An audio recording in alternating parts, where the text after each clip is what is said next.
Hey guys, this is Jake from Dynamic Designs, and this tutorial is part 3 of our Getting Started series. This tutorial is going to teach you how to get fonts and different brushes for Photoshop so that you can use them while you're editing stuff. They're really helpful.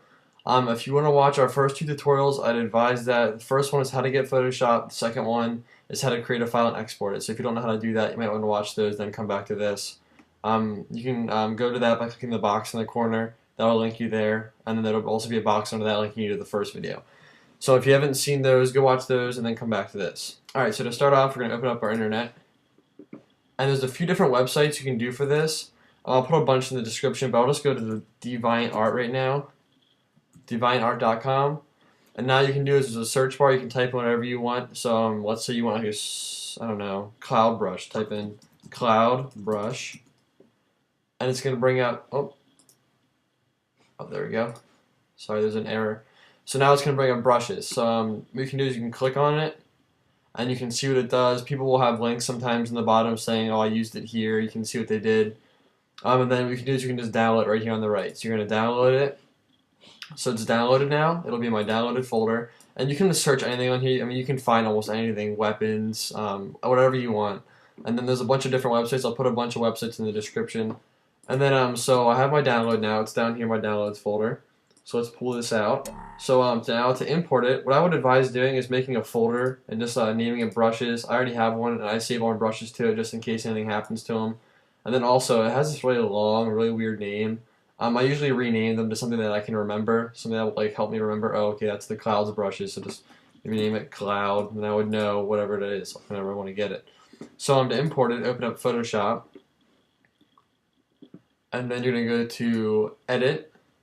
And go to Present Manager, and now you can open up this up. Sorry, and there's a bunch of different options here. So you want to load up the brushes page, and you can see I have a bunch in here already that I've been using. I don't really have too many. You can get a bunch, but don't get too many where you don't even know where they are. And if you get too many or download too many and install them, what will happen is when you open up the brushes page, they're going to start lagging, and it's going to be a real pain to find what you need. So only download what you really need. Like these are like the bare minimums of what I use. So that's all I get. So anyway, to install, you're going to click on Load, find your brush, click Open. I don't want this, so I'm not going to install it. And then once you load it, what you can do is you can click the first one, and then scroll down to the bottom, hold down Shift, and click the last one. This is going to highlight all of them. And then you can click Save Set, and you can save the whole entire set so that if you ever lose them, you can load all of them back in one file. So what I would do is I would name a set, let's say my brushes, and then you can save, and then whenever you add more, just keep adding to it and just keep replacing the file. That way you don't ever lose them all. So I'm just going to click Done because I don't want to import those.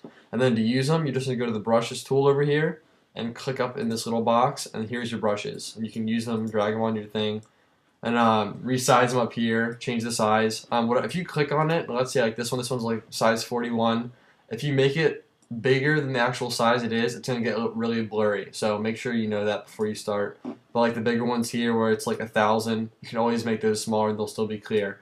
But just be sure that you know the smaller ones will get blurry if you try to enlarge them. So that's how you get brushes. Now to get fonts, there's a few different websites for fonts too. My favorite one is thefont.com. And what you can basically do is you can look through these. They have different types. Here's a comic. You can go through and find whatever you want. Click download, and you'll download it to your computer. And then for Mac, I'm not so sure on PC, sorry guys, but what you do is you download it, find it in your folder, and then you can open up FontBook if you're on a Mac. This is under your utilities folder and your applications. And then when you download these on a Mac, make sure you download them in user, because if you put them in all fonts, it's going to mix them with the default. But if you have one in a user, you can always delete the extras that you don't want afterwards if you want to get rid of them without harming the default fonts. So and then that's how you get them. And then after you install the fonts on your computer, make sure you reopen Photoshop. If you don't quit it and reopen it, the fonts won't be there until you reopen it. And also, another thing you can do is if you ever get PSDs or anything from someone and you open it up and there's an error, you can click the little error box and it will tell you which fonts you're missing. You can go download them and then reopen, and that's how you get them. So that's basically how you get fonts and brushes in Photoshop. It's really easy. You can get as many as you want. And like I said, I'll put a few links for fonts and a few links for different brushes in the description below. But that's really it. So if you liked it, subscribe. More videos coming soon, and thanks for watching.